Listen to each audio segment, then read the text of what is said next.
deviate, don't procrastinate, don't become frustrated.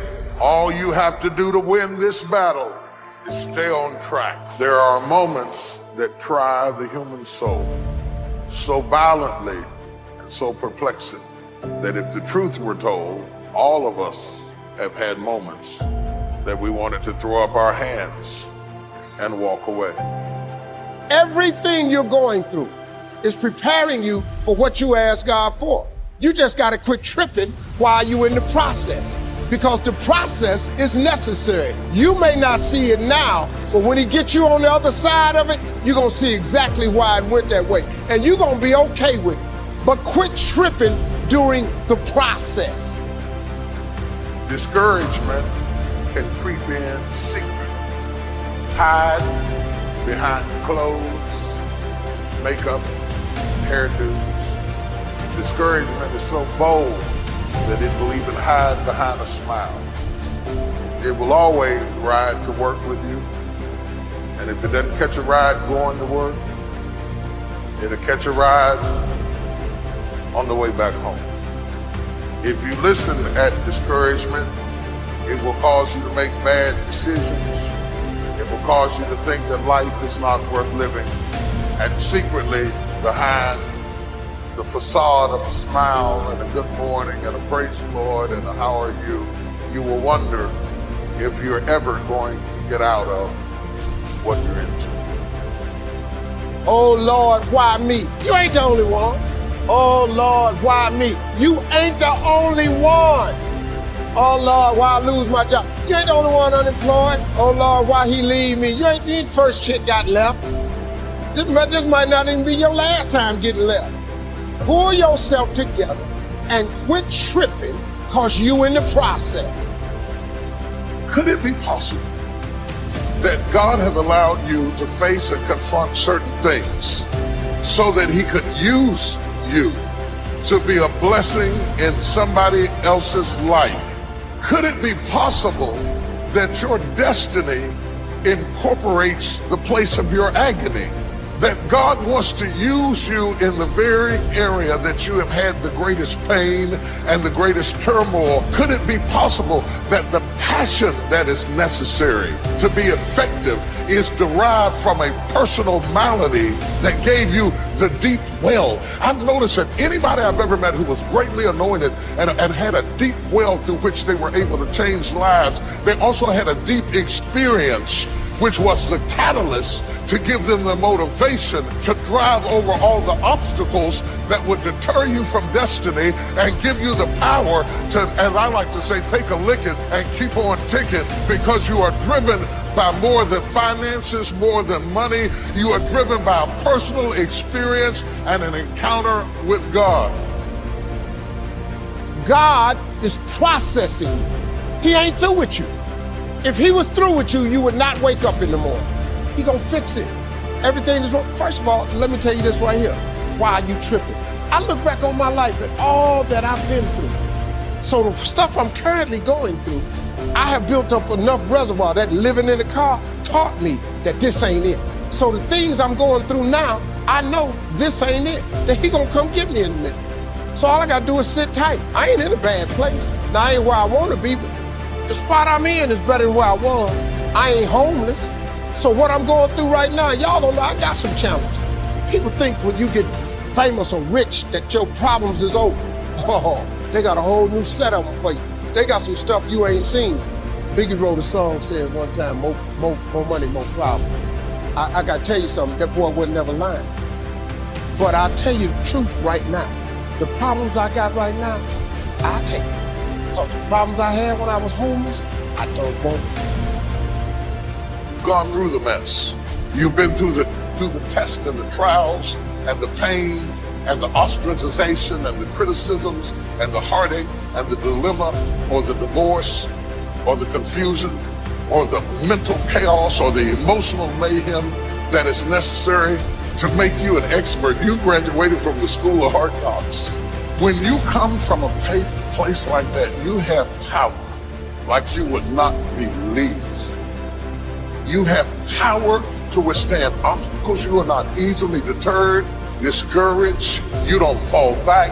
You don't lapse into depression. You rise up out of a hellhole with a fresh determination to be used by God like you have never been used before. Don't make a permanent decision over a temporary circumstance. Don't allow a moment of agony to make you draw a conclusion about life prematurely. Because if you just keep on walking with God, God has a way of making everything all right. But he warns us and declares to us that the steps of a good man are ordered by the Lord. Steps. Now, the term steps implies process. Means it's gonna take a while. Means that you can't get to the destination just because you want it, just because you saw it, just because you like it, just because you need it. Life was designed to give us what we deserve. We do not reap a harvest in the fall because we need it. We reap a harvest in the fall because we deserve it. Not necessarily from a moral standpoint. Of course, there are some moral laws as well, spiritual and moral laws. But just the basic laws that simply say if you wish to reap, you must plant. So jot this down. Reaping is reserved for the planters. And the reason they reap is because they deserve it. They're the planters. They deserve it.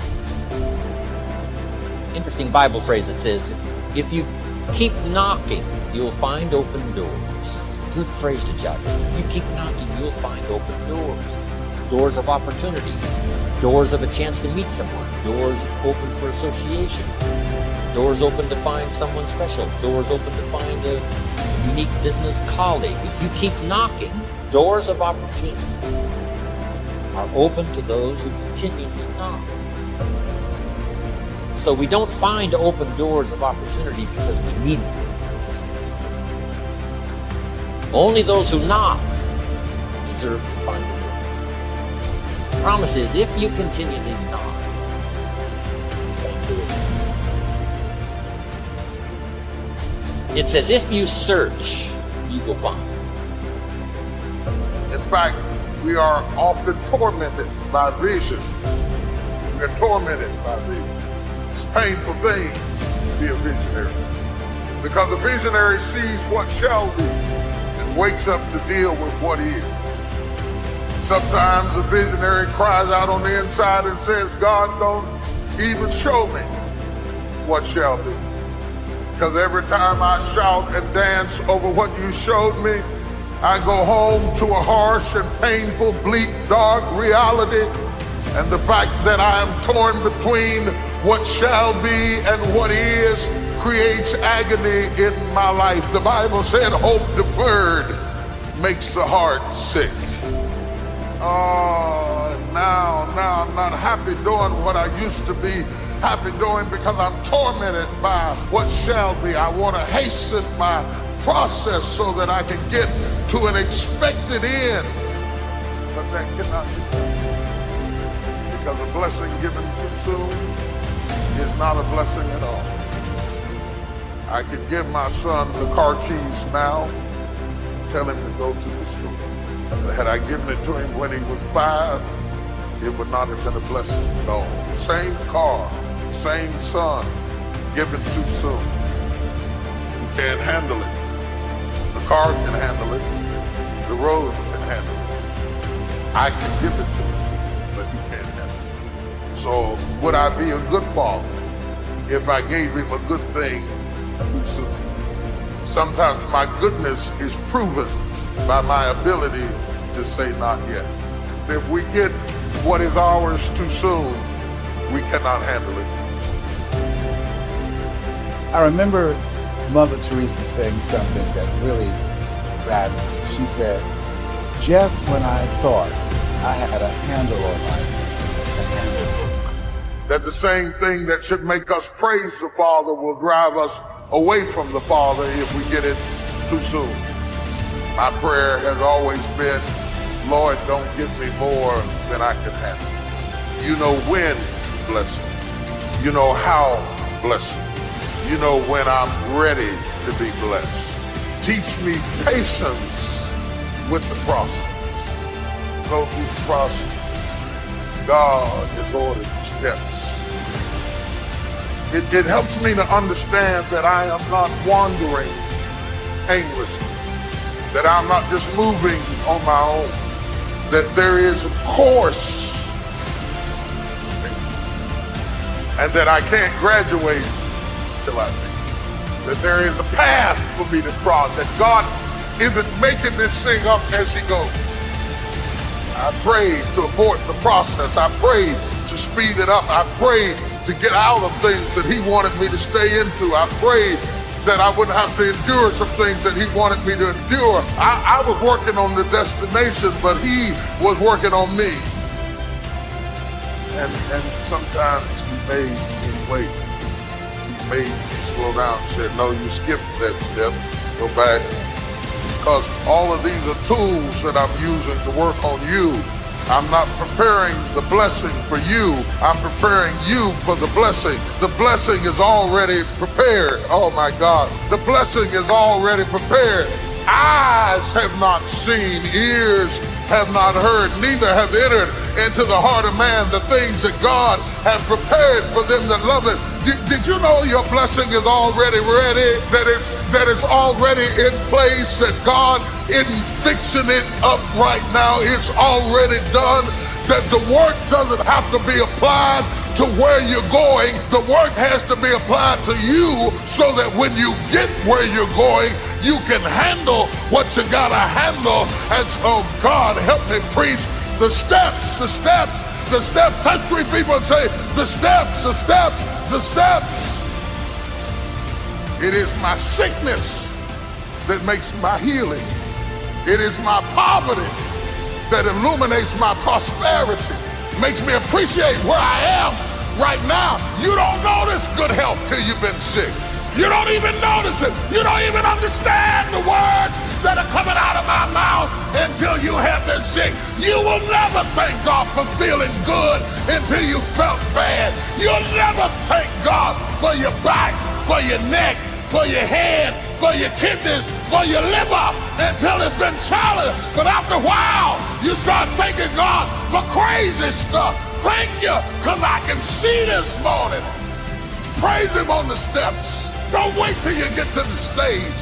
Don't wait till you get finished. Don't wait till everything is in order. But every now and then, you ought to stop right in the middle of the step and say, Lord, I thank you. I'm not where I'm gonna be, but I'm glad I'm not where I used to be. Lord, I thank you. Is there anybody in here that's praising God on the steps? I'm not there yet. I'm not finished yet. I haven't arrived yet.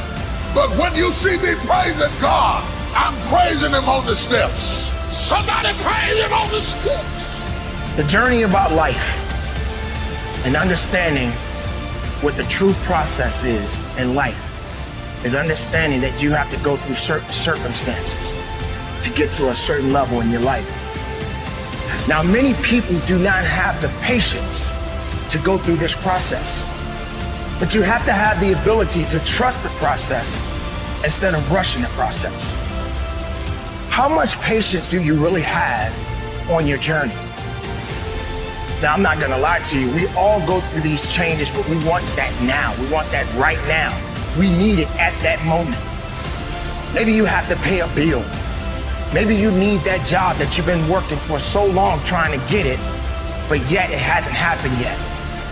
Maybe you worked so hard in your life and everyone rejected you, and you felt that you didn't have what it took to get to the level that you want in your life.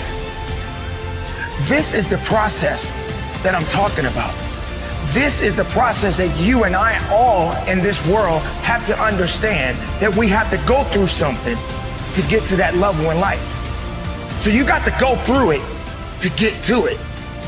You got to go through certain circumstances so that you can understand as you go through it, you learn to build up on it. It's not going to happen overnight. I understand it, believe me, I do, especially in these times that we're dealing with right now.